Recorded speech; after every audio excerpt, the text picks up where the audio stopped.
मैं मोहसिन मीना, कमला Modi girls college, नीमगढ़ थाना, आप सभी ऑनलाइन विद्यार्थियों का स्वागत करता हूं।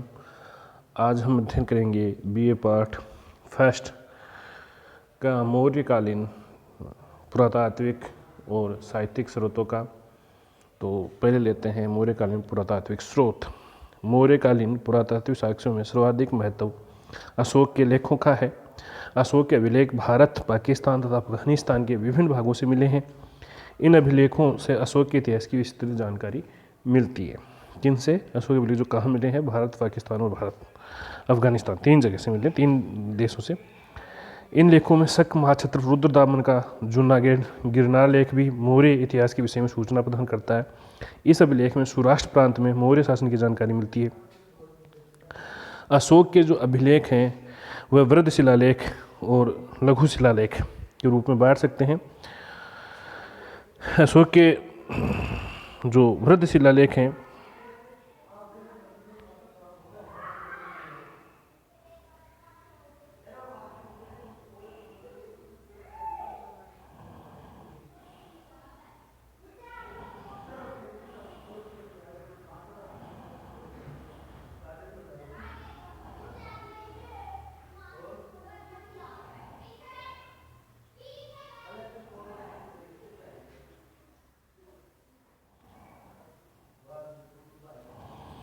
वृद्ध और लघु शिलालेख। वृद्ध शिलालेख कौन कौन से हैं? तो वृद्ध शिलालेख हैं 14। ये राजाज्ञेय हैं, शासन आदेश हैं जो 8 भिन्न स्थानों से प्राप्त हुए हैं। वृद्ध शिलालेख क्या है? राजाज्ञेय शासन आदेश जो कितनी जगह मिले हैं? 14 जगह मिले हैं, 8 जगह मिले हैं, 14 पंक्तियों में लिखे गए हैं। 14 विभिन्न राजाज्ञेय आदेश हैं जो 8 जगह पर मिले हैं। इन जानकारी का जो इस प्रकार से, पहला वृद्ध शिलालेख है वो शाहबाजगढ़ी वृद्ध शिलालेख है। शाहबाजगढ़ी है कहाँ? वर्तमान में शाहबाजगढ़ी पाकिस्तान की यूसुफजई पाकिस्तान में है, पेशावर जिले में यूसुफजई तहसील में स्थित है। शाहबाजगढ़ी पाकिस्तान के पेशावर जिले के यूसुफजई तहसील में स्थित है। ये लेख खरोष्टी लिपि में है। 1836 में जनरल कोर्ट ने इसका पता लगाया था। शाहबाजगढ़ी शिलालेख का पता जनरल कोर्ट ने लगाया था। इसमें 12वें के अलावा अन्य सभी लेख हैं। इस समूह के 12वें लेख का पता 1889 में सर हेरल्ड डीन ने लगाया था, जो मुख्य अभिलेख से कुछ दूरी पर एक पृथक शिलाखंड पर खुदा हुआ है। शाहबाजगढ़ी संभवतः अशोक के साम्राज्य में विद्यमान यवन प्रांत की राजधानी थी। शाहबाजगढ़ी किसकी थी? यवन प्रांत की राजधानी थी। कितने हैं? यहाँ 14 है, 12वां गायब है। इनकी खोज जनरल कोर्ट ने की थी 1836 में, और जो 12वां है उसकी सर हेरल्ड डीन ने की थी। ये खरोष्टी लिपि में लिखा गया है। दूसरा मनसेहरा वृद्ध शिलालेख। मनसेहरा या मानसेहरा ये भी पाकिस्तान में है और हजारा जिले में है। यहाँ से प्राप्त 3 शिलाओं में पहली पर प्रथम 8 शिलालेख है और दूसरी पर 9 से 12वां तक और तीसरी पर 13 और 14 लेख उत्कीर्ण है। यानी 3 शिलाओं में है। पहली में 1 से 8, दूसरी में 9 से 12, तीसरी में 13 और 14। पहली 2 शिलाएँ जनरल कनिंघम द्वारा खोजी गई थी 8 से 12 तक, जबकि तीसरी का पता पंजाब पुरातत्व विभाग के भारतीय अधिकारी ने लगाया था। तीसरे किसने? भारतीय पुरातत्व विभाग के अधिकारी ने। और 2 किसने खोदी? कनिंघम ने। यह अभिलेख खरोष्टी लिपि में लिखा गया है जो ईरानी अरामाइक से उत्पन्न हुई है। इन लेखों के अक्षर बड़े तथा खुदाई अधिक सुस्पष्ट है। अक्षर बड़े, खुदाई सुस्पष्ट है, खरोष्टी लिपि है। शाहबाजगढ़ी, मानसेहरा दोनों ही खरोष्टी लिपि के हैं। तीसरा है कालसी वृद्ध शिलालेख। कालसी वृद्ध शिलालेख ये उत्तर प्रदेश के देहरादून जिले में स्थित है। 1860 ईस्वी में फॉरेस्ट ने इसे खोज निकाला था। यह स्थान यमुना तथा टोंस नदियों के संगम पर स्थित है। ये लेख ब्राह्मी लिपि और प्राकृत भाषा में है। कालसी किस में है? ब्राह्मी लिपि प्राकृत भाषा में। इसको खोजा है फॉरेस्ट ने। ठीक है। चौथा है गिरनार वृद्ध शिलालेख। गिरनार ये गुजरात प्रांत के काठीवाड़ा में जूनागढ़ के पास गिरनार की पहाड़ियों में है। काठीवाड़ा गिरनार, यहीं से रुद्रदामन तथा समुद्रगुप्त के लेख मिले हैं। कौन से में? गिरनार में ही। रुद्रदामन के भी है, समुद्रगुप्त के भी हैं, अशोक के भी हैं। इसकी खोज 1822 में कर्नल टोड ने की थी। इस शिलालेख के 2 भाग है, जिनकी ऊपर से नीचे तक रेखा खींची हुई है। पहले 5 लेख बाईं ओर तथा 7 दाईं ओर उत्कीर्ण किए गए हैं। 5 बाईं ओर, 7 दाईं ओर, 12। तीसरा लेख नीचे दाईं ओर 14वां लेख है। गिरनार लेख सबसे सुरक्षित अवस्था में है। ये ब्राह्मी लिपि में है और प्राकृत भाषा में है। फिर है 5वां धौली वर्ध शिलालेख। ये वर्तमान उड़ीसा प्रांत के पुरी में स्थित है। धौली की 3 छोटी पहाड़ियों की एक श्रृंखला पर लेख खुदे हैं, जिनका पता 1837 में किट्टो ने लगाया था। धौली की खोज किसने की? किट्टो ने। कब? 1837 में। कहाँ है? पुरी जिला, उड़ीसा में। इस अभिलेख में 11वें व 13वें लेख नहीं मिलता। कौन सा नहीं है इसमें? 11, 13। उनके स्थान पर 2 नए लेख हैं, जिनमें अंत में सीमांत वासियों तथा जनपद वासियों को दिए गए आदेश हैं।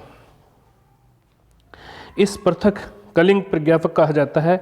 यह अभिलेख ब्राह्मी लिपि तथा प्राकृत भाषा में लिखा गया है। कौन सी में? ब्राह्मी लिपि और प्राकृत भाषा में। इन्हें पृथक कलिंग प्रज्ञापक कहते हैं। यह अभिलेख तोसली, कलिंग की राजधानी, अधिकारियों को संबोधित किया गया है। उन्हें आदेश दिया गया है कि कलिंग की जनता के कल्याण के लिए उसी प्रकार कार्य करें जिस प्रकार अन्य मौर्य क्षेत्र की जनता के लिए करते हैं, क्योंकि सारी प्रजा मेरी संतान है। 6 जोगढ़ वृद्ध शिलालेख। जोगढ़ वृद्ध शिलालेख उड़ीसा के गंजाम जिले में स्थित है। जोगढ़ ये वो पुरी में था, ये जोगढ़ गंजाम में है। पुरी में कौन सा था? पुरी में धौली था और गंजाम में जोगढ़ है। ये 3 शिलाखंडों पर है, जिनका पता 1850 में वाल्टर इलियट को चला था। इस शिलालेख में 11वें व 13वें लेख नहीं मिलते। इसकी खोज वाल्टर इलियट ने की, जिनमें सीमांतवासियों तथा जनपदवासियों को दिए गए आदेश हैं। यही कारण है इसे प्रथम कलिंग प्रज्ञापन कहा जाता है। इसमें अन्य बातों के अलावा कलिंग राज्य के प्रति अशोक की शासन नीति के विषय में बताया गया है।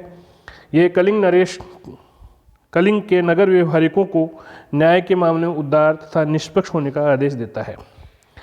शासन में भ्रष्टाचार को रोकने के लिए अधिकारियों को हस्तांतरण की बात कही गई है। जनता में धर्म प्रचार करने की बात कही गई है, क्योंकि सारी प्रजा मेरी संतान है। 7वां एरेगुड्डी वृद्ध शिलालेख। एरेगुड्डी वृद्ध शिलालेख, ये शिलालेख आंध्र प्रदेश के कन्नूर जिले में स्थित है। ये यहाँ पत्थरों के 6 टीलों पर अशोक के शिलालेख है। लघु शिलालेख उत्कीर्ण है कन्नूर जिले में। 1929 में भूतत्वविद अनु घोष ने लगाया था। एरेगुड्डी लेख में लिपि की दिशा दाईं से बाईं मिलती है, जबकि अन्य सभी की बाईं से दाईं। इसमें दाईं से बाईं है, औरों में बाईं से दाईं है। सोपारा वृद्ध शिलालेख। सोपारा महाराष्ट्र के धान जिले में स्थित एक खंडित शिलालेख पर 8वें शिलालेख के कुछ भाग उत्कीर्ण हैं। अनुमान किया जाता है कि ये पहले से सभी 14 लेख विद्यमान रहे होंगे। सन्निधि वृद्ध शिलालेख, यह अभिलेख कर्नाटक में स्थित है, जो सबसे नया शिलालेख है। सन्निधि वृद्ध शिलालेख नोवा।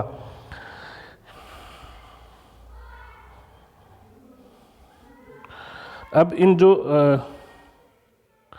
अभिलेख थे उनका विषय क्या था, तो वो देखते हैं।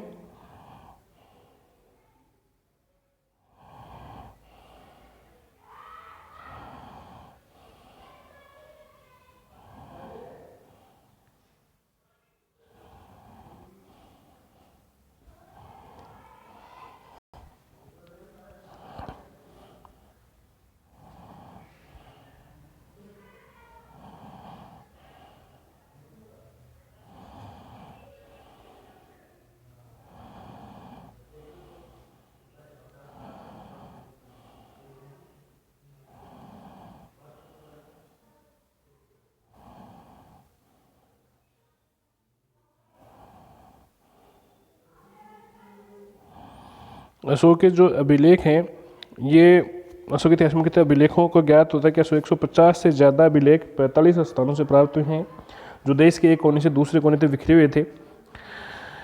जहाँ एक और अभिलेख साम्राज्य की सीमा का निर्धारण में हमारी मदद करते हैं, वहीं दूसरी ओर इनसे उस धर्म एवं प्रशासन संबंधी अनेक महत्वपूर्ण बातों की सूचना मिलती है।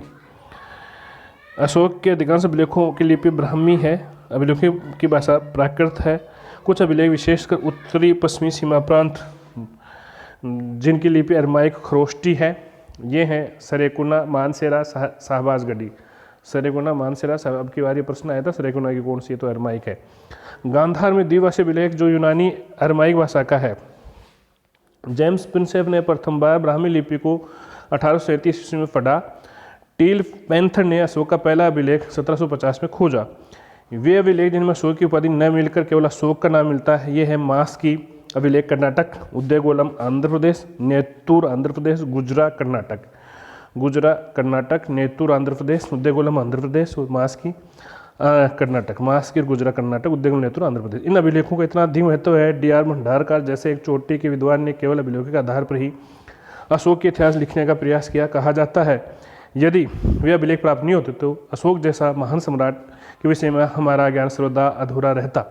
सर्वप्रथम 1837 में जेम्स प्रिंसेप नामक विद्वान ने अशोक के अभिलेखों का उद्वाचन किया, किंतु लेखों के दीवान नाम पीए की पहचान सिहली राजा तिस से कर डाली। कालांतर में तथ्य प्रकाश में आया कि सिहली अनुश्रुतियों दीपवंश महावंश ये उपाधि अशोक के लिए प्रयुक्त की गई। प्रथम बार 1905 में टंडन महोदय ने दीवान पीए की पहचान मास के अभिलेख के आधार पर अशोक से की। अशोक अभिलेख का विभाजन शिलालेख, स्तंभलेख और गुहालु लेख के रूप में किया जाता है। ये था इसका विषय।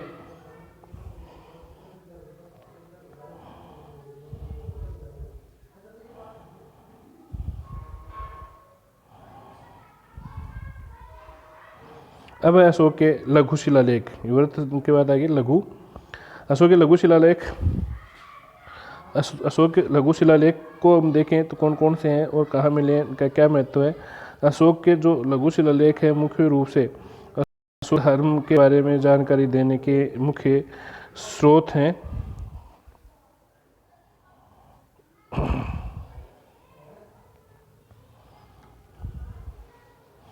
और कुछ प्रशासनिक नीतियों की जानकारी देते हैं। अशोक के लघु शिलालेख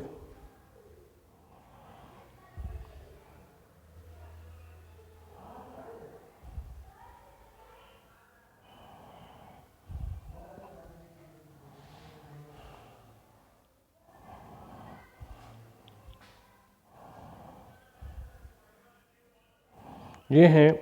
एक तो बोगरा महास्थान अभिलेख, बोगरा बांग्लादेश।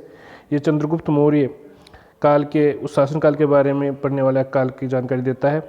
फिर है सोहगरा ताम्रपत्र अभिलेख, ये उत्तर प्रदेश में है, चंद्रगुप्त काल के विष्णु काल की जानकारी देता है। तक्षशिला पियदसी अभिलेख, यह पाकिस्तान में है। ये चंद्रगुप्त के उत्तराधिकारी, चंद्रगुप्त के समय अधिकारी रेमडेरो के सम्मान में समर्पित है। यह अभिलेख यूनानी अरमाइक भाषा में है, यूनानी अरमाइक में रेमडेरो।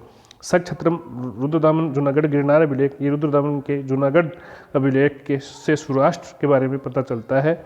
आहत मुद्राएं, ये सिक्के किसी द्वारा, शासक द्वारा नहीं बल्कि श्रेणियों द्वारा जारी किए गए थे। आहे सिक्के या इन्हें पंचमार्क सिक्का भी कहते हैं।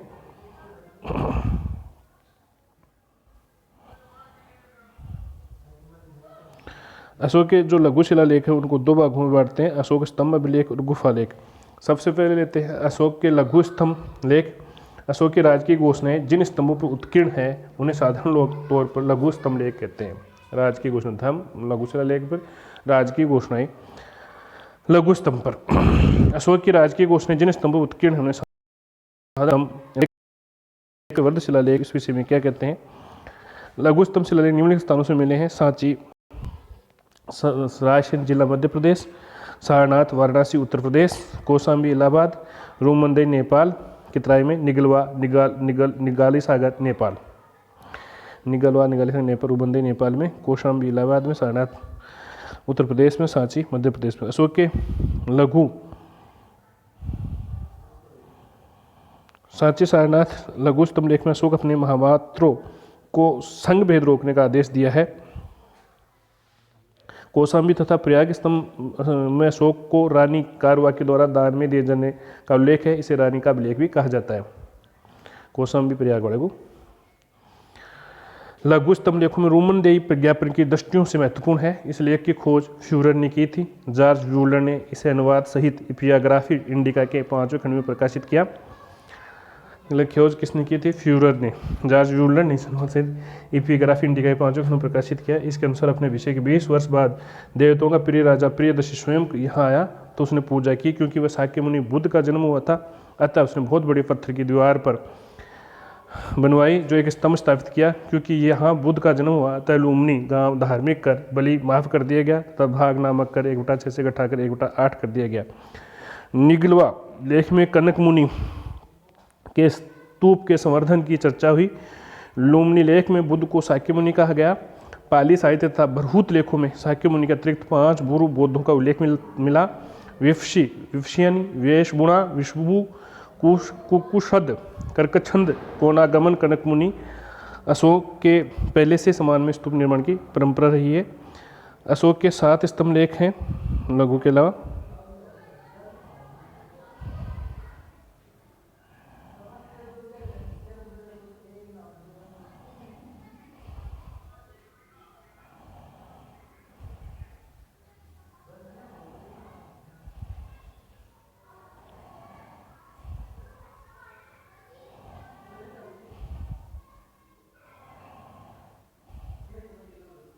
सात लेकर 5 जगह मिलेंगे।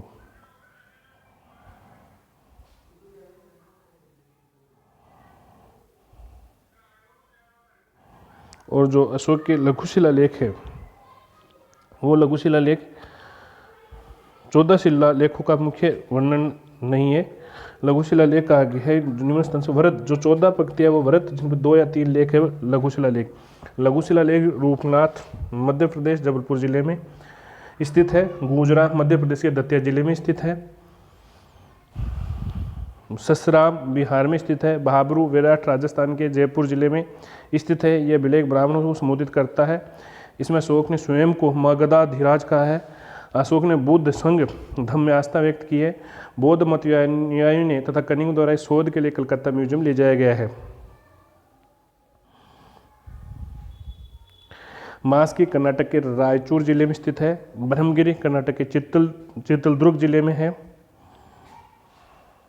सिद्धपुर ब्रह्मगिरी के मील पश्चिम में स्थित है। जटिंग रामेश्वर ब्रह्मगिरी के 3 मील उत्तर पश्चिम में स्थित है।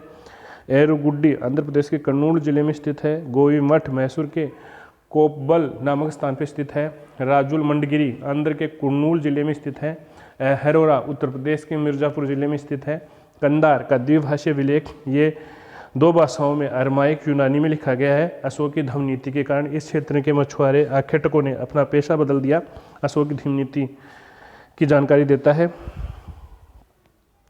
निगाली सागर विलेख के अशोक के शासनकाल के 14वें वर्ष 269 ईसा पूर्व में इस क्षेत्र का दौरा किया था। कनक मुनि बुद्ध के स्तूप को 2 गुना बढ़ाया था। ये जानकारी देता है। रोमनदेही नेपाल अभिलेख अशोक के शासन के 20वें वर्ष इस क्षेत्र का दौरा किया गया और इस स्थान की पवित्रता को ध्यान में रखते हुए इस क्षेत्र पर से बलि नामक कर उठाया तथा भाग नामक 1/6 से घटाकर 1/8 कर दिया। सोहनगिरी स्तंभ लेख रजुक जिले का अधिकारी नामक अधिकारी की चर्चा है।